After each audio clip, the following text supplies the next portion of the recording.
Hello, welcome. Today we are going to start our sock project. A lot of you have tuned in for my Learn to Knit, um, and I think that what you wanted was a refresher. Let's get started again. I haven't done this for a few years, and let's knit a few blocks and see how it goes. But now you're ready for another project. You're ready to actually make a garment. And socks are great. They're portable, they're small, but they can be tricky. There are some bits that it always helps if somebody walks you through them. So what we're going to be doing is a what is known as a vanilla sock. I like to just call it a basic sock. This yarn does this for you. You don't have to be switching yarns all the time. The yarns now, sometimes they knit in stripes, sometimes they're just a jumble.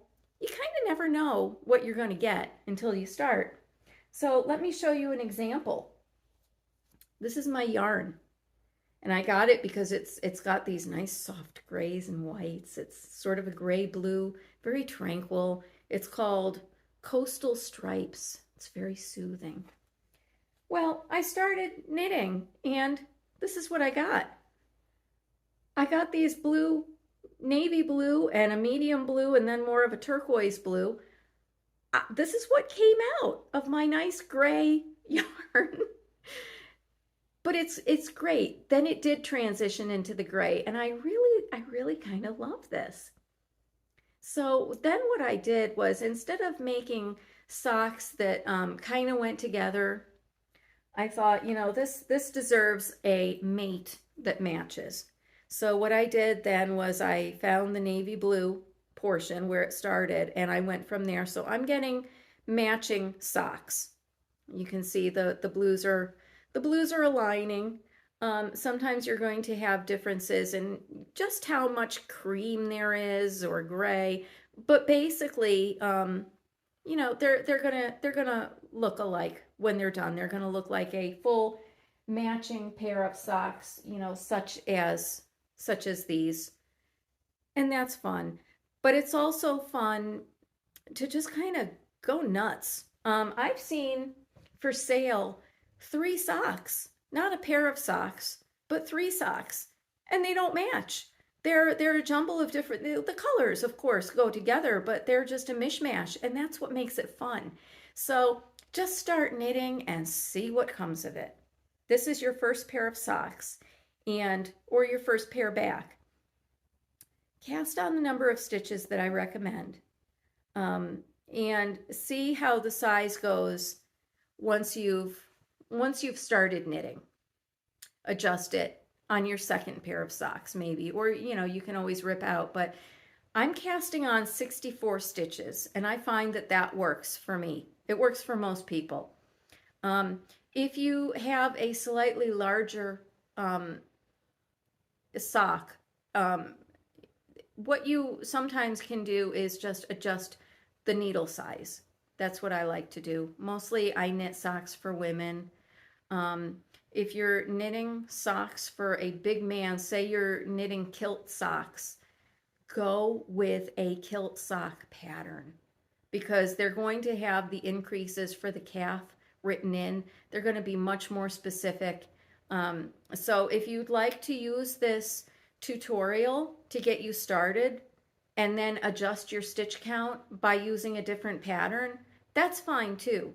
I'm just going to show you the basics, refresh you if you haven't done this for a while, because sometimes I go for a long time without making a pair of socks, and I'll tell you what, I have instructions and I follow them for every single sock. I've gotten to the point where I can cast on and knit and go, but when it comes to turning the heel, I always have to look at my pattern. There's nothing wrong with that. So what we're going to do today is we are going to cast on our stitches. We're going to work in a double rib. That's my preferred method. Some people like a single rib. Some people like to twist their stitches intentionally. I don't. I just do the double rib, and it always works out fine. And then we're going to transition to stockinette stitch. And what we're going to do then is put the stitches on a holder, a needle the same size or smaller, or you can always just thread some contrasting yarn, and that's a good holder too. Or if you've got multiple sets of double pointed needles, which I don't, I just have the one size, you can just, go from there. But make the cuff and the leg. That's what we're going to learn in this tutorial. And then in part 2, we'll get to turning the heel. So I'll come back with that in a few weeks. So I'm going to go to the other camera so that I can show you overhead exactly what's involved. It's not hard. It's just getting used to it again. The stitches are very small. You're using a US size 2 needle. I think that's 2.75 millimeters.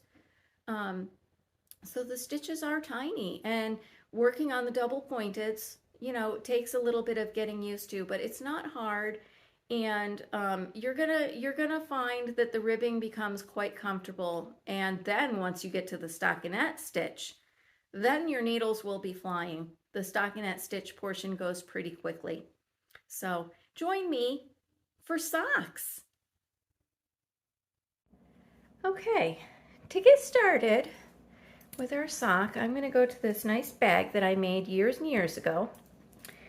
It's just basically rectangles sewn together, but this is where I keep my double pointed needles. And I'm going to just choose any size. I want to choose something that's a little bit bigger, just so that you can see what I'm doing. I'm not sure what size these are. They look like they might even be size 4, and that's much larger than we need, but I want you to be able to see what I'm doing, because this, it's not hard, but it's fiddly. It's very fiddly. And this ball of yarn, or skein, whichever you prefer to say, this is starting out with the light gray, which is kind of neat. And I'm going to start with my slip knot, and I'm going to leave about this much length, because we want to weave the top end in really, really well. It's important that the socks be finished off beautifully at the top. And what I'm going to do is my cable cast on. If you're not familiar with this cast on, just go to my my snippets. I've got a cast on snippets, and you can learn 3 different cast-ons. 2 are long tail, and then this is one of my favorites. And what I'm doing is I'm basically just picking up between the stitches and popping it on the top, and I'm being a little bit loose. I'm not being super tight, because this is the top of the sock, and we want to be able to get it on our foot. So you don't want it too drastically tight. The ribbing is going to be enough to hold it in. And what we are doing is we are casting on 64 stitches. 64 is a good number. That's the number that I always use. If you want a slightly bigger sock, use a slightly bigger needle. That's what I like to do, as opposed to casting on a different count of stitches. This is, remember, my basic sock. And so this is a good starting point. Make this pair of socks and see how they fit. See what you need to adjust, and then you can go from there on your next pair. So I'm just going to cast on the 64 stitches. They're all going just on this one double pointed needle. I have 64 stitches on my cast on edge. And let me show you something. Do you see how it starts out with the light gray and then it goes to the blue? This is probably a look that I wouldn't want for the top of my sock, because it's always going to look a little bit off. So what you might want to do is pull out a good length of the yarn to see just what the initial colors are. And then you can have a solid cast on. If this were all gray or all blue, it would be fine, but I don't really like that mix. So I wouldn't keep it for my own socks, but this is just a demo. And for the demo, we don't care. So I've got my 64 stitches on here. I counted as I put them on, then I counted again, and then I counted one more time just for good measure, and I'm going to switch it now to 3 needles, and I'm going to count them again. Because if you get the count wrong and you just start knitting away and you know, you have to start all over again because you've got an extra stitch, you know, that's not fun. So what I'm going to do now is I am going to split these stitches between 3 needles. Now a set, here's the cat, a set of double pointed needles generally comes in four needles. So what you do is you work on the 3 needles, and then you use the 4th needle to actually knit with. The 4th needle is your right hand needle. And that's the way these work. So we're going to separate those out.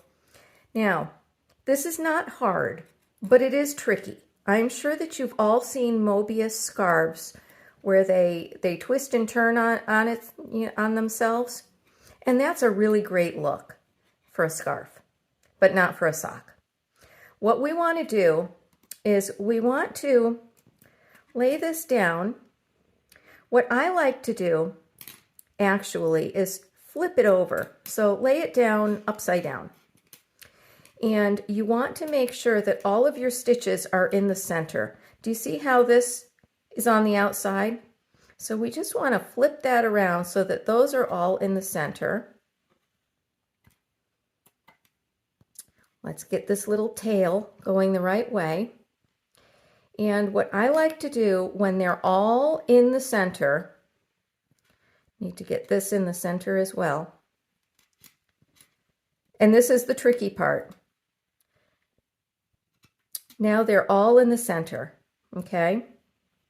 What I like to do to keep them there is to tie my tail to my working yarn. Just loop it over and then do another so that it stays put. And that way, and then we can flip it right side up again. That way it's not going to twist itself. And that's the most important thing about this process at the beginning, is getting these tiny stitches on the needles and making sure that they line up evenly. Now we are going to knit our double rib. You can do a single rib. You can knit in the back of a stitch. You can do whatever you like to do. I like to do the double rib. And it's going to be awkward at first. These stitches are in the middle of these needles and they're fine. They're not going anywhere. So don't worry too much about losing your stitches, but we're just going in this stitch where this is the last stitch of my cast on row. And you're just going to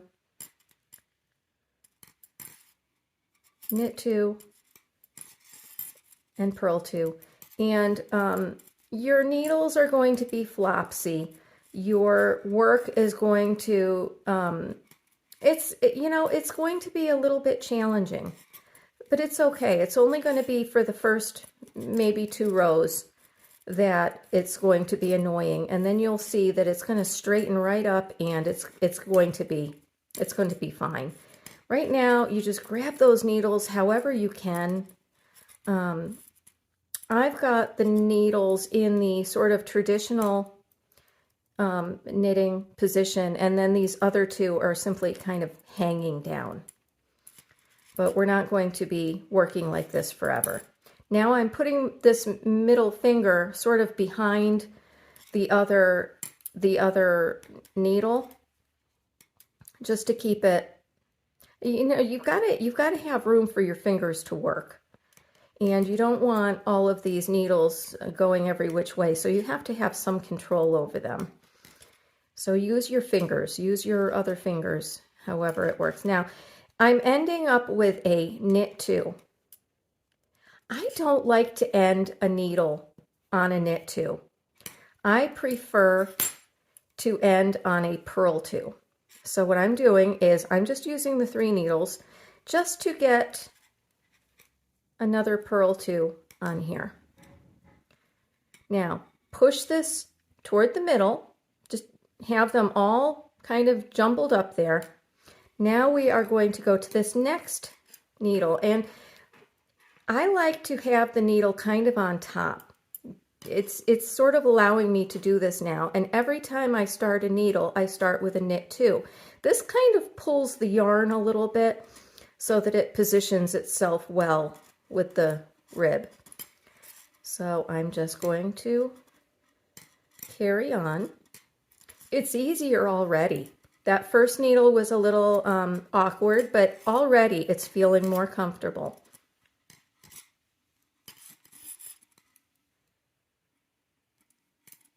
And just, take your time with this. We're not trying to break any speed records.